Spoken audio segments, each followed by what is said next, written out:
Let's move over to this story. The Police and Prison Civil Rights Union has condemned the attack on the police at Greenside Extension 44 outside Polokwane in Limpopo. The incident took place on Saturday. Community members turned on police, assaulting them and pelting their vehicles with stones. Police were arresting undocumented foreign nationals when the attack happened. Community members managed to unlawfully and forcefully release suspects from the back of a police van from Popcru. We are now joined by the spokesperson, Richard Mamabolo.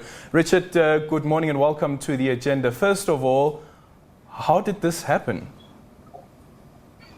Look, it happened without any without any knowledge by the police, because I think it's quite normal that police would from time to time undertake different operations. So it was at that time when that operation was being conducted that they were all of a sudden attacked. It was unexpected, and of course we feel that it's quite regressive, and of course the communities should obviously do better to ensure that they actually work with police in ensuring that their communities are kept safe. So it basically undermines law enforcement.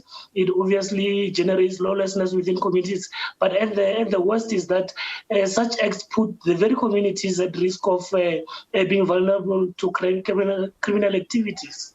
Okay, so Richard, I just want to take a few steps back again, and that is the question around how this happened, because there were people who were arrested who were in the back of the van. How were they released when the police were around?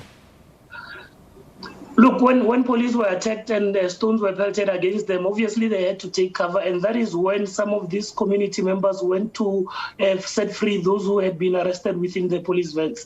But however, there has been progress that has been made. We had that 2 people have already been arrested as it is for inciting violence, and as well one of those was found to be without any form of documents. So the investigations are still going ahead, and hopefully we'll get to the end of this challenge.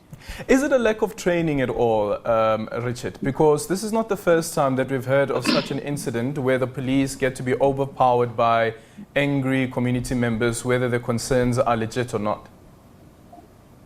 Look, it is not about the issue of training. Of course, training is an important matter that obviously needs to be done on a regular basis. But it's more about people having the audacity to actually attack police in that manner. We have seen many incidents where if police do react, they are then therefore blamed for obviously acting harshly. But again, looking at the number of people who were attacking the police and the number of police officers who were there, it was quite a good move for police to obviously to retreat. And we think that this has got more to do with how police and communities relate. I think one of the things that we have not had a discussion about has been the kind of relations that we want to build with communities. And of course, in fact, if the relations are to continue in this way, we will obviously be promoting lawlessness within our communities. So it's quite important that there is such a dialogue where communities and police do get to engage each other around how to actually deal with the challenge of crime within our different communities. How do you get to that level to make sure that the police are able to do the work that they do? But of course, the other thing about it, Richard, is that this attack is not just an attack on police officers. This is an attack on the constitution of the country, because law enforcement gets their powers from the constitution and they have a responsibility to protect this country. Most definitely. That is why we are saying that this goes beyond actually looking at police as being the ones who are actually responsible for dealing with the crime situation within communities. In fact, in most communities where there are good working relations with police, crime levels have gone down. Now, we have not been bystanders as Popcru. We have got programs that we've been working with together with the South Africa Foundation, wherein we go to visit different communities, high schools, primary schools, wherein we actually advocate about how the criminal justice cluster functions, so that communities do understand its role, and of course understand that the role that they should play in ensuring that we upkeep law and order within our communities. So it's really a joint effort, and it's not only a policing matter. Mm-hmm. Do you know what has happened to the suspect who was initially arrested? This is now the undocumented foreign national. What we know is that they will be appearing in court in Polokwane. We will obviously wait the outcomes of that. But for us, really, it goes beyond the 2 people being arrested.